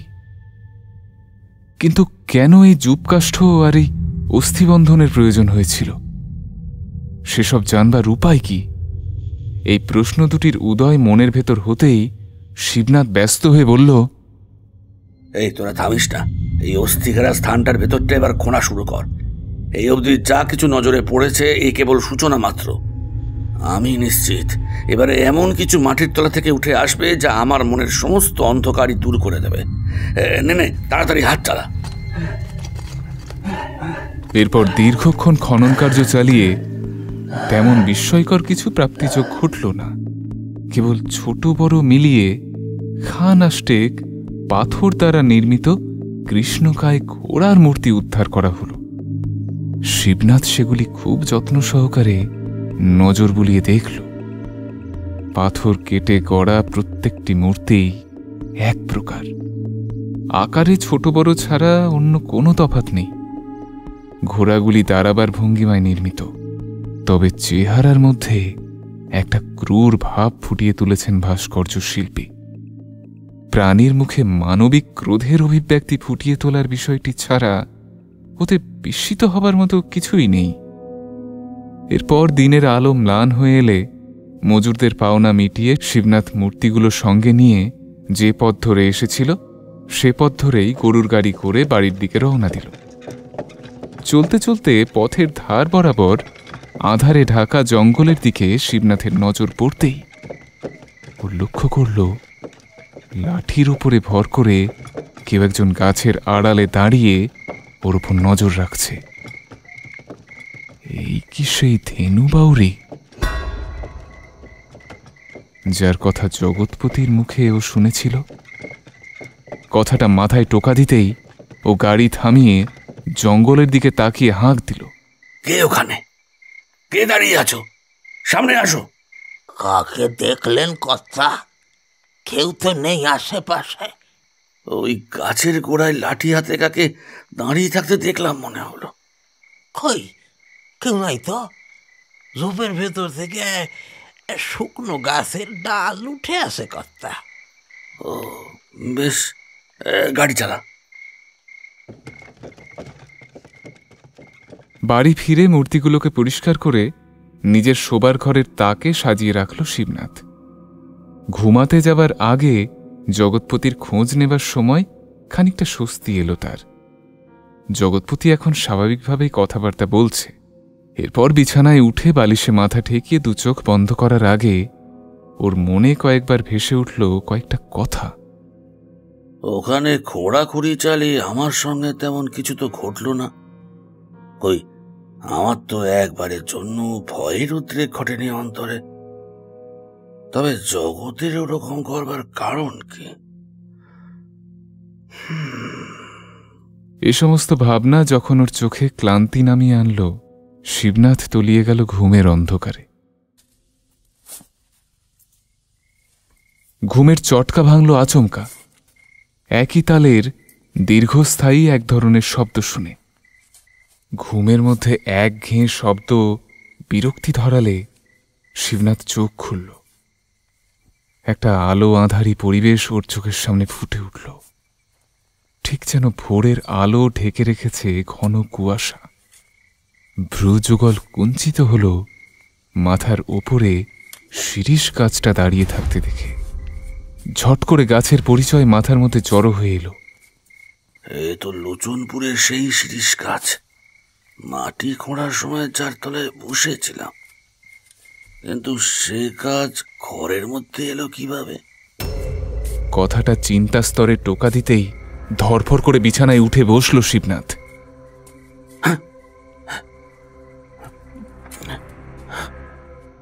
তারপর মাথা ঘুরিয়ে দেখল কোথায় তার ঘরের দেয়াল, দরজা জানালাই বা কোথায়?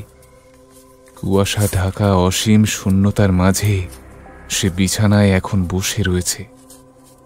এতক্ষণের দীর্ঘস্থায়ী শব্দের উৎসটা এবার স্পষ্ট হলো ওর সামনে। আশেপাশেই ধোঁয়াশার মধ্যে আড়ালে দাঁড়িয়ে কারা যেন অনবরত কোদাল চালিয়ে মাটি কেটে চলেছে। বারবার চোখ কচলেও দৃষ্টি বেশি দূর স্বচ্ছ দর্শন দিতে পারছে। শিবনাথের এবারে হৃৎপিণ্ডের গতি বাড়ল, মুখের ভেতরটা মরুভূমির মতো হয়ে আসলো। কয়েকবার জিভ নাড়িয়ে ঢোক ফেলার চেষ্টা করেও ব্যর্থ হল।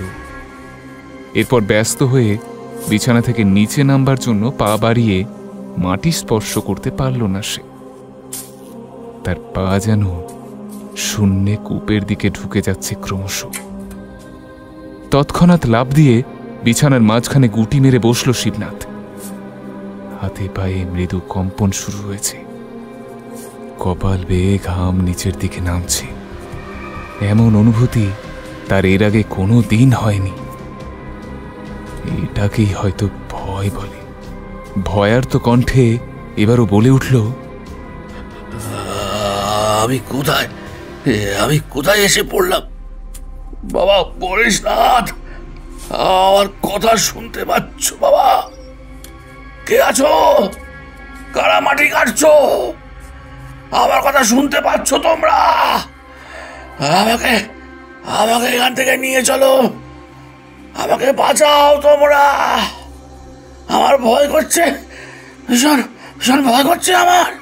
কে আছো? বাঁচাও। আচমকা মাটি কাটার শব্দটা বন্ধ হলো। তারপর কুয়াশার আড়াল সরিয়ে দুটো কালো মূর্তির সামনে এসে দাঁড়াল। শিবনাথ ঠকঠক করে কাঁপতে কাঁপতে বলল, কারা তোমরা? আমাকে এখানে এনেছো কেন? বলো, জবাব দাও। কি মতলব তোমাদের? একটা কালো মূর্তি শিবনাথের দিকে এক মুঠো পয়সা ছুঁড়ে দিয়ে অপার্থিব কণ্ঠে বলে উঠল, আমরা আপনার দেওয়া মজুরি চাই না কর্তা।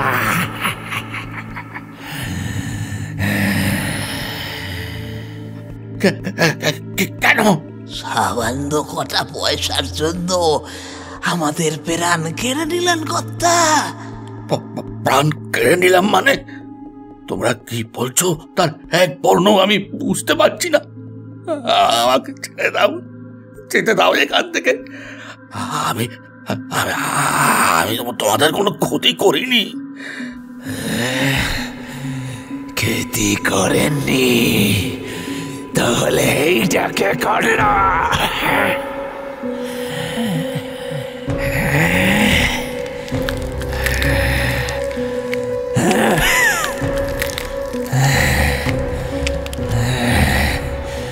বলে চোরা কালো মূর্তি দুটি নিজেদের কাঁধ থেকে চুলের মুঠি ধরে মুন্ডুটা নামিয়ে শিবনাথের বিছানায় ছুঁড়ে দিল। একজোড়া রক্তমাখা মানুষের কাটা মাথা বিছানায় আছড়ে পড়ল পর মুহূর্তে। বিভীষিকাময় দৃশ্যটা দেখে শিবনাথ ভয়ে চিৎকার করে বুকের বাম দিক খামচে ধরল।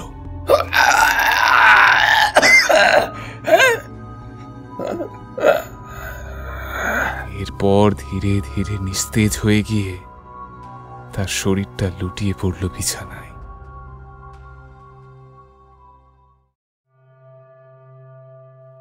শিবনাথ চাটুর্যের আকস্মিক মৃত্যু সংবাদ জগৎপতিকে ভেতর থেকে ভেঙে চুরে তছনছ করে দিল। খবরটা কানে আসার পর ও ছুটে গিয়েছিল শিবনাথের ঘরে। তারপর এক ঘর লোককে ঠেলে আছড়ে গিয়ে পড়েছিল শিবনাথের বিছানায়। তারপর অসাবধানতাবশত শিবনাথের গায়ে ওর হাতটা ঠেকতেই চমকে উঠেছিল। মৃত শিবনাথের গায়ের হিম শীতল শৈত্য যেন এক মুহূর্তে সঞ্চারিত হয়ে গিয়েছিল ওর বুকের কাছটায়, গায়ে কাঁপুনি ধরিয়ে দিয়েছিল ওর। এরপর নড়বড়ে পায়ে দাঁড়িয়ে শিবনাথের মরা মুখটার দিকে তাকাতেই অক্ষিগোলক ফেটে বেরিয়ে আসতে চেয়েছিল ওর দুই চোখ। মরবার পর শিবনাথের চেহারায় মনুষ্য বৈশিষ্ট্য ছিল না বললেই চলে। ওর হাত পায়ের অবস্থান স্বাভাবিক ছিল না, চোয়াল দুই পাশে ভেঙে বসে গিয়েছিল। চোখ, নাক, মুখ থেকে গড়িয়ে আসা চাপ চাপ রক্ত ওর মুখটা ঢেকে ফেলেছিল। কম্পমান শরীর নিয়ে নিজের ঘরে ফিরে ওর কেবল মনে হতে লাগল শিবনাথের মৃত্যুর জন্য সেই দায়ী। কারণ শিবনাথের মৃত্যুর কৌশল বলে দিচ্ছে পিশাচিনী কাল রাত্রে এখানে এসেছিল। ওর মৃত্যুর বীভৎসতা স্পষ্ট করে দিচ্ছে এটা পিশাচিনীর প্রতিশোধ। পিশাচিনীর হাতে জগৎপতির মৃত্যুপথের বাধা হয়ে দাঁড়ানোর জন্যই শিবনাথের এই পরিণতি। এই ভাবনাটাই জগৎপতিকে অপরাধী করে তুলেছে।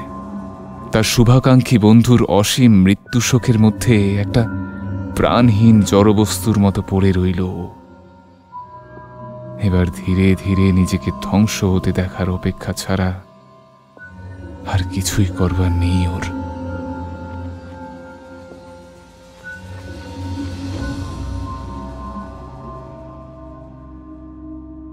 সদ্য পিতৃহীন পরেশনাথের মধ্যেও জগৎপতির প্রতি দায়িত্ব কর্তব্যের অভাববোধ দেখা দিল। এখন শরীরে প্রাণ ধরে রাখা যেন জগৎপতির কাছে অর্থহীন। আপনা থেকেই মরতে ইচ্ছে করছে ওর, তাই অল্প অল্প করে ভয়কে হজম করে ফেলবার শক্তি জন্মাচ্ছে ওর মধ্যে। অনেক রাতের দিকে চরম মানসিক পরিস্থিতিতে নিজেকে প্রস্তুত করে জগৎপতি ঘরের সমস্ত দরজা জানালা খুলে আলো নিভিয়ে বিছানায় উঠে বসল। তখন সমস্ত গ্রাম ঘুমিয়ে পড়েছে। একঘেয়ে ঝিঝির ডাক কানে আসছে শুধু। শেয়ালের সমবেত চিৎকার রাতের নিস্তব্ধতা খান খান করছে। মাঝরাতের উজ্জ্বল চাঁদের আলো জানালা গলে ঘরের মধ্যে প্রবেশ করছে এবং আবছা আলো ছায়ার সৃষ্টি করছে। এরই মধ্যে জগৎপতি নির্ভয়ে বলে ওঠে, হায় হায় হায় হায়, আমার সামনে আয়, আড়াল থেকে আমার উপর নজর রেখে কোনো লাভ নেই। আমি মরতে প্রস্তুত। মেরে ফেল আমাকে, শয়তান পিশাচিরি, মেরে ফেল আমাকে। একটা শীতল হাওয়ার স্রোত ওর গায়ে ধাক্কা দিয়ে চলে গেল। আজ আমায় বাধা দেওয়ার কেউ নেই। আমি বাঁচার চেষ্টাও করব না। তোর ইচ্ছে পূরণ কর। আমার মৃত্যুর জন্যই তো তোর অপেক্ষা, তাই না? তাই জন্য তুই বসে আছিস। হায় হায় হায় হায় হায় হায়। দরজাটা সামান্য দুলে ওঠে, আপনা হতেই বন্ধ হয়ে গেল। তুই এসেছিস? হ্যাঁ, এবার বিভৎস চেহারা নিয়ে আয়, সামনে আয়। তোর প্রতি আমার আর কোনো ভয় নেই। দেরি করিস না, আমি মরতে প্রস্তুত। কর্তা, কে? আমি কর্তা, মাধব গাড়োয়ান। জগৎপতি হালকা চাঁদের আলোয় দেখল মাধব আপাদমস্তক একটা কালো চাদরে ঢেকে ঘরের দরজার সামনে দাঁড়িয়ে আছে। এরপরও উত্তেজিত হয়ে বলল, মাধব, তুই এসেছিস? হ্যাঁ, এতদিন কোথায় ছিলিস মাধব? দেখ না সেই মাটি খোঁড়ার পর থেকে কি সব হয়ে গেল। শিবনাথ আর বেঁচে নেই। আমি সব জানি কর্তা। তুই সব জানিস? সব জানি বইলাই তো এখন আপনার কাছে এই বিপদ থেকে মুক্তির উপায় জানাতে আইছি। এখন আমি যা বলছি মন দিয়া শুনুন কর্তা। শিবনাথ চাটুর্যের ঘরে দেখবেন কিছু পাথরের ঘোড়া রাখা আছে। সেগুলা সঙ্গে নিয়া আমার সঙ্গে আসুন। কিন্তু কোথায় যেতে হবে? যেখানে এই মৃত্যু দূতের শেষ, সেখানে লোচনপুর। সেখানে গেলে মুক্তি মিলবে? কর্তা, দেরি করবেন না। গরুর গাড়ি বাইরে দাঁড় করানো আছে কর্তা। আলো ফোটার আগে সেইখানে পৌঁছাতে হবে, নইলে আজ রাতে আপনার মৃত্যু হবে কর্তা। আপনি আসুন, আমি গাড়িতে গিয়া বসলাম। কথা শেষ করে মাধব ঘর থেকে বেরিয়ে গেল। প্রতিমা ও নিজের বাঁচার একটা দিশা দেখতে পেয়ে জগৎপতির চিন্তাভাবনায় রদবদল ঘটল।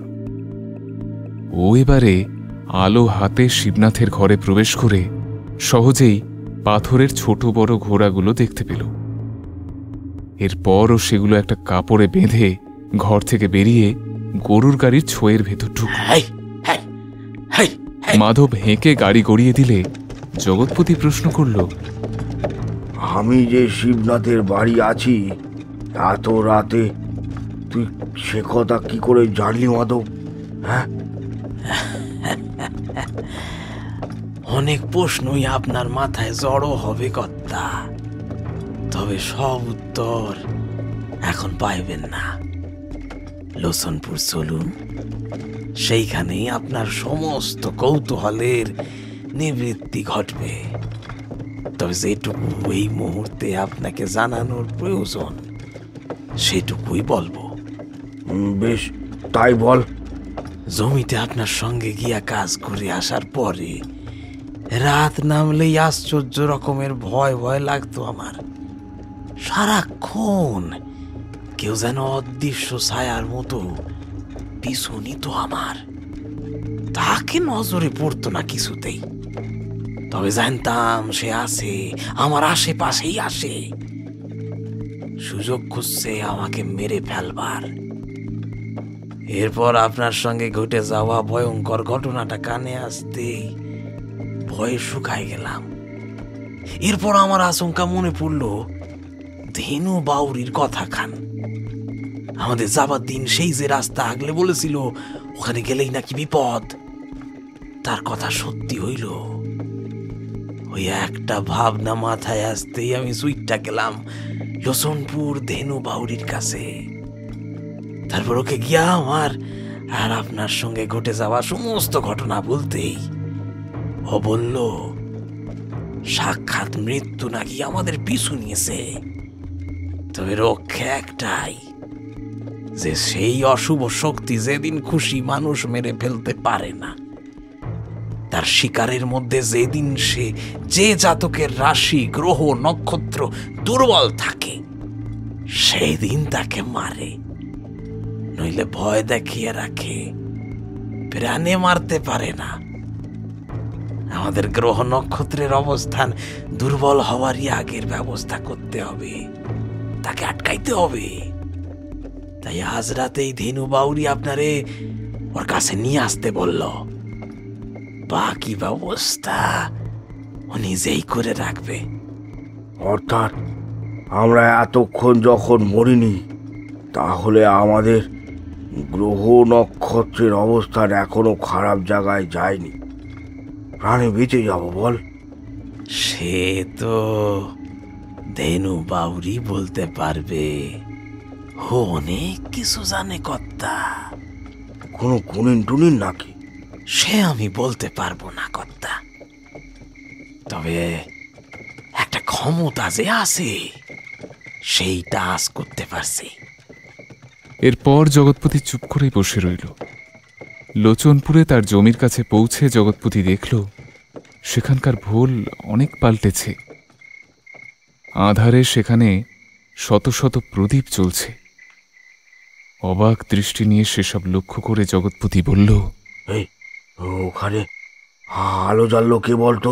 হ্যাঁ, সব জানতে পারবেন কর্তা, আগে আসুন আমার সঙ্গে। পাথরের মূর্তি বাঁধা কাপড়ের পোটলাটা হাতে জগৎপতি জমির ওপর পা ফেলে দেখল সেখানে বাঁকানো একটা দণ্ড পোঁতা রয়েছে। অদ্ভুত দর্শন সেই দণ্ডটা তার পরিচিত, এর আগে ও লাঠিটা দেখেছে।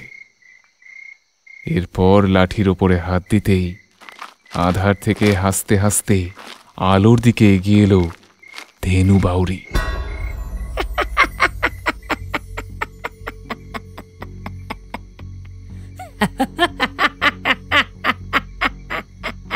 আজ তারও চেহারার পরিবর্তন ঘটেছে। মাথার জট উন্মুক্ত হয়ে প্রায় অর্ধেক শরীর ঢেকে রয়েছে। পরনের টুকরো কাপড়টা রক্তবর্ণের এবং নতুন। মুখের ওপরের আত্মসম্ভ্রমের ভাবটা আজ কম। এবারে ধেনু বাউরি জগৎপতির দিকে চেয়ে বলল, আয় জগৎ, কাছে আয়। এই যে বস, মাটির ওপর বস, তোর জন্যই অপেক্ষা করছিলাম। ও ও কি করে জানলো যে আমি এখানে আসবো? হ্যাঁ, মাধব নিরুত্তর হয়ে দাঁড়িয়ে থাকলে ধেনু বাউরি ফের বলল, আমি সব জানি রে জগৎ, তা তোর যা জানবার আমাকে জিজ্ঞেস কর। আমি তো তোকে প্রথম দিনই এখানে আসতে বারণ করেছিলাম, বলেছিলাম তো যে অমঙ্গল হবে। হলো তো ঘোর অমঙ্গল হলো তো। শুনলি না আমার বারণ? তোর মিথ্যে জেদের জন্য কতগুলো প্রাণ গেল ভাব। এরপরও যদি আমার কথা না শুনিস, তোর স্ত্রী, নিশি কবরেজ, যদু, পরেশনাথ কেউ বাঁচবে না, কেউ না। মা মা হ্যাঁ, আমার ভুল হয়ে গেছে। হ্যাঁ, আমি আপনার সব কথা শুনবো। আমাকে ক্ষমা করে দিন মা। ধুর খ্যাপা, ক্ষমা করেছি বলেই তো মাধবকে দিয়ে তোকে ডেকে পাঠালাম। হ্যাঁ, এরপর জগৎপতি হাড়িকাঠের দিকে তাকিয়ে দেখল হাড়িকাঠটির গায়ে একটা লাল শালু জড়ানো রয়েছে এবং তার নিচে রাখা রয়েছে ফল, মিষ্টান্ন, মাটির পাত্রে কাঁচা দুধ, কলাপাতার উপরে নতুন চিঁড়ে, গুড়, পাশে একটা বেতের ঝুড়ি ভর্তি বিভিন্ন প্রকার দানা শস্য ভাজা। অর্থাৎ মৃত্যুযাত্রা আটকানোর উদ্দেশ্যে এখানে একটা পুজোর আয়োজন করা হয়েছে। সবটা লক্ষ্য করে চারিদিকে মাথা ঘুরিয়ে দেখে নিয়ে জগৎপতি বলল, আমি ছাড়াও এখানে অন্য কেউ এসে মাটি খুঁড়েছে দেখছি। শুধু খোঁড়া, এই কাজের ফলে তার পরিণতিটাও তুই নিজে চোখে দেখেছিস। বল, তোর বন্ধু শিবনাথ তার কর্মফল পেয়েছে রে। আর এই পরিণতির কারণ ও প্রতিকার খুঁজতে এসে শিবনাথ এখানে মাটি খুঁড়েছিল। হ্যাঁ, শিবনাথ এখানে খুঁড়ে এসব করটি বার করেছে?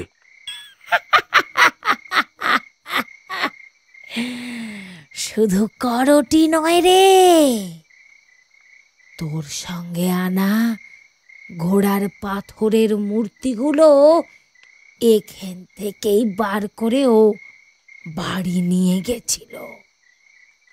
এর ফলস্বরূপ মৃত্যু ওকে ডেকে নিয়ে গেছে। কিন্তু কেন? এই হাঁড়ি কাঠ, এত করটি, পাথরের ঘোড়া, এর সঙ্গে জুড়ে থাকা মৃত্যুর রহস্যটা কি মা? হ্যাঁ, ধেনুবাউরি জগৎপতির হাত থেকে কাপড়ে মোড়া পাথরের ঘোড়ার মূর্তিগুলো বিভিন্ন স্থানে সাজিয়ে রাখতে রাখতে জিজ্ঞাসা করল, সব জানতে পারবি সব। আগে বলতো, এই জমির মালিকানা তোর হাতে এলো কিভাবে? মার মুখে শুনেছিলাম আমাদের পরিবারের ঊর্ধ্বতন কেউ এই জমি শ্রাদ্ধ অনুষ্ঠানে দানে পেয়েছিল। বুঝেছি। তবে এসবের শুরু হয়েছিল বহু বছর আগে।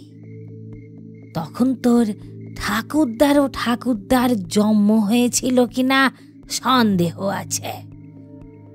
সে সময় মরকে স্ত্রী সন্তান হারিয়ে শ্যামডিহি গ্রাম থেকে এই জমির ওপরে এসে বসতি স্থাপন করে বিহারীনাথ নামের একজন মানুষ।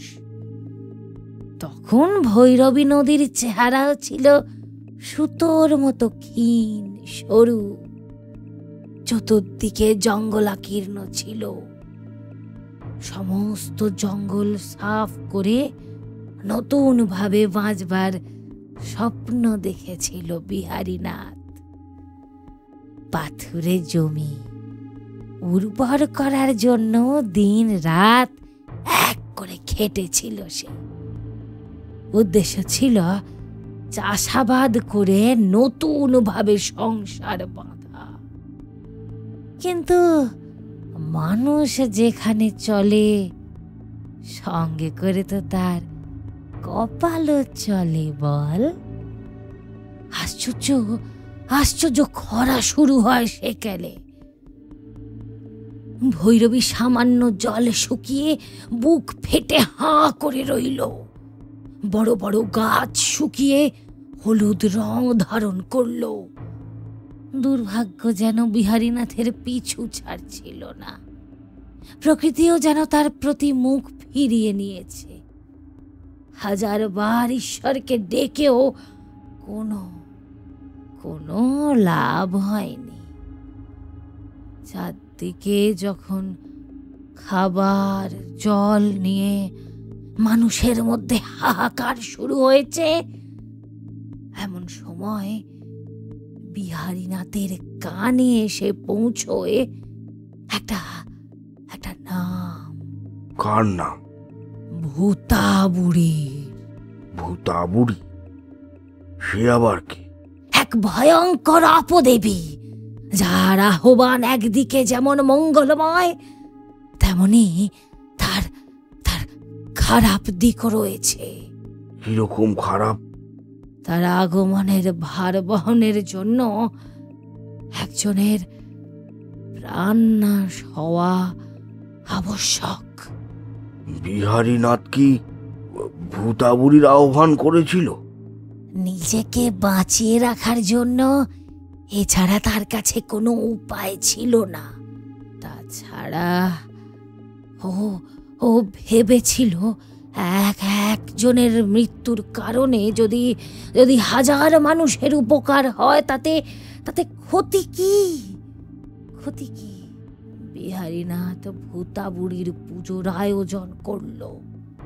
সে অপদেবীর কোনো মূর্তি নেই। এই পাথরের ঘোড়াগুলি থানের উপরে রেখে বিভিন্ন উপকরণ সাজিয়ে তার নাম ধরে ডাকলেই সে হাজির হয়। এ পুজোয় কোনো মন্ত্রের প্রয়োজন হয় না। তারপর কি হলো? অপদেবী এলো, বিহারীনাথের মনস্কামনা পূর্ণ হলো। এমন বৃষ্টি নামলো যে ভৈরবী নদী ফুলে ফেঁপে উঠল। সে না হয় বুঝলাম, কিন্তু দেবীর সেই ভার বহনের ব্যাপারটা, মানে একজনের মৃত্যু। এ কথা শুনে ধেনুবাউরি হাড়ি কাঠের দিকে ইশারা করল। জগৎপতি ঘাবড়ে গিয়ে বলল, হ্যাঁ, অর্থাৎ এই হাড়ি কাঠে বিহারীনাথ নরবলি দিয়েছিল। এছাড়া আর কোনো উপায় ছিল না ওর। হ্যাঁ, আর এই সারিবদ্ধভাবে থাকা করটিগুলো? এই ঘটনার পর সে সময় এখানে ভূতা বুড়ির নামটা লোকের মুখে মুখে ঘুরতে থাকে। বিহারীনাথের পর যারা যারা নিজের প্রয়োজনে যতবার ভূতা বুড়িকে ডেকেছে সবাই নরবলি দিয়ে মাথাটা ভূতা বুড়ির ভেট হিসেবে এখানে পুঁতে রেখেছে, আর দেহটা ভৈরবী নদীতে ভাসিয়ে দিয়েছে। ভয়ঙ্কর ব্যাপার। আর তুই সেই ভয়ঙ্কর দেবীকেই আবার জাগিয়ে তুলেছিস। আমি কখন ভূতা বুড়িকে ডাকলাম? আমি তো কোনো নরবলি দেইনি। তুই নরবলি দিসনি ঠিকই, তবে সেই অপদেবী নিজেই বলি নিয়ে নিয়েছে।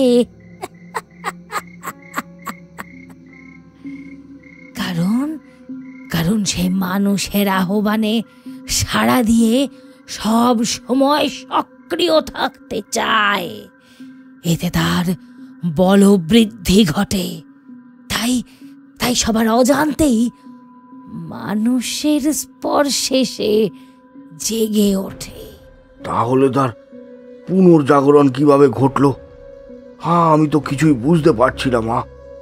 তোর শ্রমিকদের মধ্যে একজন এখানে কাজ করতে এসে তার শরীরে ক্ষতের সৃষ্টি হয়, মনে আছে? সেই রক্ত মাটিতে পড়া মাত্র ভূতা দেবী জাগরিত হয়েছে। তুই জানিস না যে এরপর সেই মজুর বাড়ি ফিরে মারা গেছে। তারপর থেকেই ঘটে চলেছে মৃত্যু মৃত্যু আর মৃত্যু। এসব ওরই ছলনা। সে কেবলই মুক্তির পথ খোঁজে। তাহলে এখন উপায়? তাকে শান্ত করার জন্যই তো আজকের এই আয়োজন। নে এখানে চোখ বন্ধ করে বস। তারপর মনে মনে ভূতা বুড়িকে ডাকতে থাক। তোর আহ্বানের মধ্যে যদি জটিলতা না থাকে তাহলে সে নিশ্চয়ই আসবে, আর তারপর তোকে মুক্তি দেবে। কিন্তু তাকে ডাকা মানে তো একজনের মৃত্যু। যা বলছি তাই কর। ভূতা বুড়ি তো তোর মজুরের মৃত্যু ঘটিয়ে আগেই এখানে আবির্ভূতা হয়েছেন, তবে আর প্রাণভেদ কেন? এই মুহূর্তে ও শিবনাথের বাড়ির আশেপাশে ঘোরাঘুরি করছে পরেশনাথের প্রাণ নেবার জন্যে। সেখান থেকে ওকে এখানে আহ্বানের কথা বলছি। কথা শেষ করে ধেনুবাউরি আকাশের দিকে 2 হাত তুলে চিৎকার করতে থাকলো।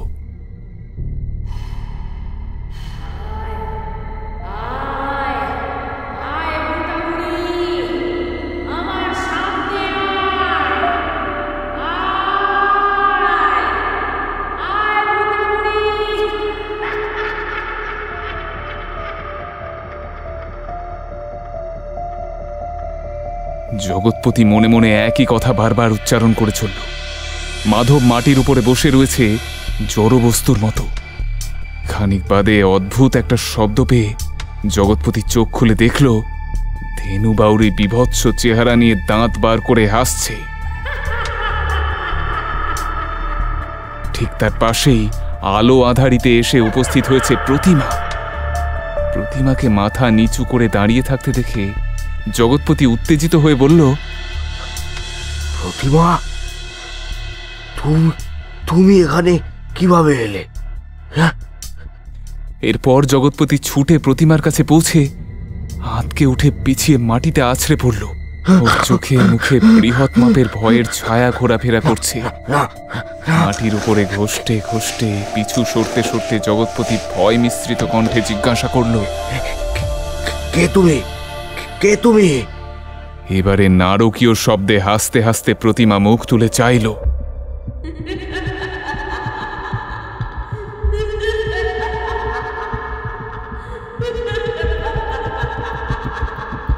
জগৎপতি বিস্ফারিত চোখে চেয়ে দেখল প্রতিমার শরীরে বসানো রয়েছে একটা পিশাচিনীর মাথা, যার মাথার চুলগুলো শূন্যে ভেসে রয়েছে বিষাক্ত সরীসৃপের মতো। চোখের মণি উধাও হয়ে গিয়ে উজ্জ্বল স্ফটিকের ন্যায় জলজল করছে অক্ষিগোলক।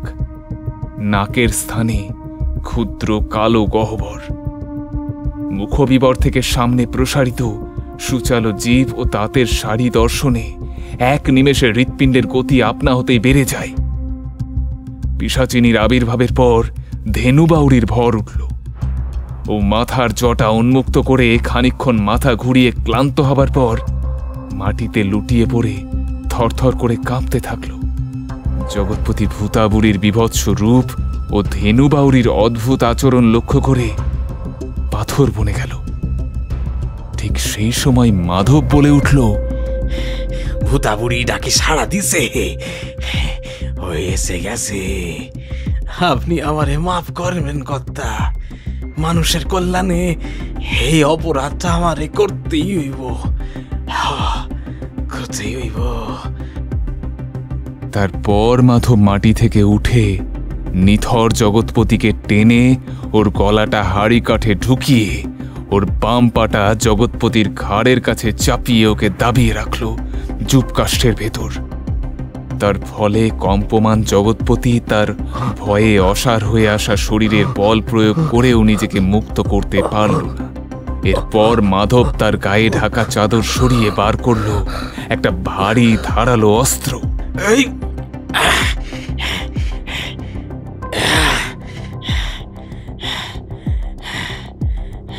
যার উজ্জ্বল আলোক ছটায় চমকে উঠল ঘাড় গুজে থাকা জগৎপতি। এরপরও কয়েকবার দীর্ঘশ্বাস টেনে নিজের শরীরের সামান্য শক্তি সঞ্চয় করে বলল, মাধব, আমাকে বলে দিচ্ছিস কেন? কথা ধেনুবাউরি, ভূতাবুড়ি ও বিহারীনাথের বলা কাহিনীর সামান্য অংশ আপনারে জানায়নি। যদি আপনি ওর চালাকিটা ধরে ফেলেন সেই ভয়ে। আসলে বিহারীনাথ একবার মানুষের প্রাণের বদলে ভূতাবুড়িকে ডেকে নিজের মনস্কামনা পূরণ হতে দেখে ভীষণ লোভে পড়ে গেছিল। তাই তারপর থেকে তার সামান্য কিছু প্রয়োজন হলেই মানুষ খুন করে কাটা মাথাটা ভূতাবুড়িকে ভেট চড়িয়ে তার নিজের কাজ করিয়ে নিত। সেই কারণেই এই হাড়ি কাঠটা ও এখানে স্থাপন করে। কিন্তু বিহারীনাথের শয়তানি বুদ্ধি ভূতাবুড়ির কাছে বেশি দিন চলল না। তাই পরের বার ভূতাবুড়িকে ডাকার পর কিছুতেই যেতে চাইল না, অত্যাচার শুরু করলো।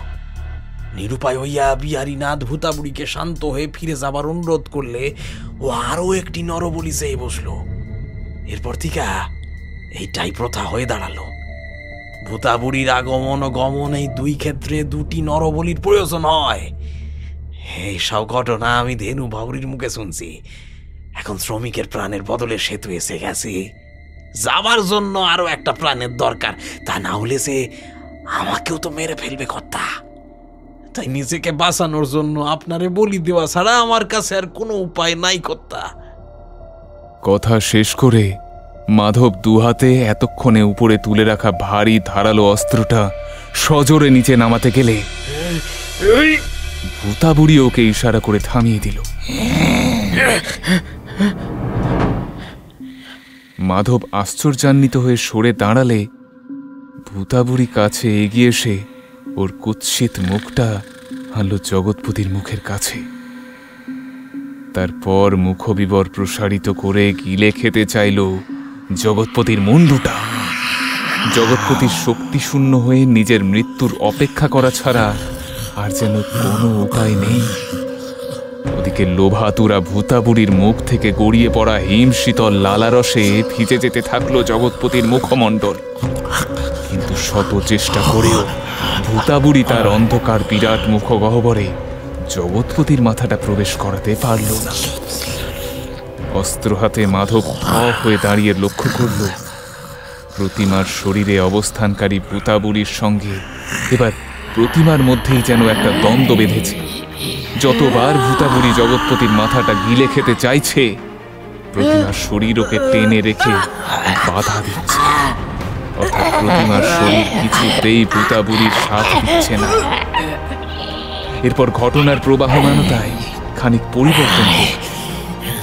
প্রতিমার শরীর পরজীবী ভূতাবুড়ি সহ উঠে দাঁড়িয়ে এক ধাক্কায় মাধবকে ঠেলে ফেলে দিল মাটিতে। মাধব আছড়ে মাটিতে পড়লে ওর হাত থেকে ছিটকে গেল অস্ত্রটা। এর মধ্যেই প্রতিমার শরীর নিয়ন্ত্রণ করা সম্ভব হচ্ছে না দেখে ভূতাবুড়ি ওর শরীর থেকে বেরিয়ে গিয়ে ঢুকলো ধেনু বাউরির দেহের ভিতর। এদিকে প্রতিমার দেহের ভার মুক্ত হলে ও জগৎপতির দিকে চেয়ে চিৎকার করে উঠল, ওগো, তুমি হাড়িকাঠ থেকে উঠে পড়ো, আমাদের এখান থেকে পালাতে হবে। কথা শেষ করে প্রতিমা দ্রুত জগৎপতিকে টেনে উপরে তুলল। ওদিকে ধেনু বাউরি বিকট রূপ প্রকাশ করে নারকীয় উল্লাস করে চলেছে। জগৎপতি উঠে দাঁড়ালে প্রতিমা ওর হাত ধরে ওকে টেনে নিয়ে পালিয়ে যেতে চাইল, কিন্তু এক পাও নড়তে পারল না। আচমকা প্রতিমার হাত ছাড়িয়ে মাটি থেকে তুলে নিল ধারালো অস্ত্রটা। তারপর মাধবের কিছু বোঝবার আগেই শরীরের সমস্ত বল জড়ো করে অস্ত্রটা চালিয়ে দিল মাধবের ঘাড় লক্ষ্য করে। এক মুহূর্তেই মাধবের কাটা মাথাটা ধেনু বাউরির শরীরে ঢুকে থাকা ভূতাবুড়ির কোলের ওপর গিয়ে পড়ল। রক্তাক্ত কাটা মাথাটা দুই হাতে ধরে মুখের সামনে তুলে ধরে ভূতাবুড়ি ভয়ঙ্কর ভঙ্গিতে হাসতে হাসতে ধেনু বাউরির শরীর ত্যাগ করে বিদায় নিল।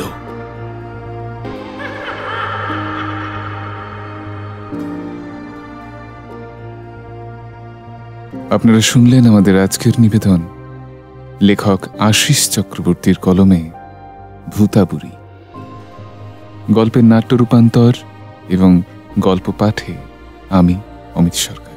এছাড়া বিভিন্ন গুরুত্বপূর্ণ চরিত্রে কণ্ঠ দিয়েছেন শুভদীপ ঘোষ, সৌরভ সাহা, দিতিপ্রিয়া রায় গাঙ্গুলি, কৌশিক ব্যানার্জি, সুজন ঘোষ ও বর্ষা। গল্পের প্রচ্ছদ এবং আবহ নির্মাণে তরঙ্গ স্টুডিও। সামগ্রিক পরিচালনা এবং পরিবেশনায় টিম লোককথা। তাহলে কেমন লাগলো আমাদের আজকের নিবেদন? কমেন্ট করে অবশ্যই আপনাদের মতামত আমাদের জানান। আর গল্পটি ভালো লাগলে লাইক, শেয়ার এবং কমেন্ট করতে ভুলবেন। আর সেই সঙ্গে আমাদের চ্যানেলটি সাবস্ক্রাইব করে আমাদের পাশে থাকবেন। আর সেই সঙ্গে শুনতে থাকবেন লোককথা। মুহূর্তের অনুভূতিগুলো যেখানে গল্প হয়ে ফুটে ওঠে।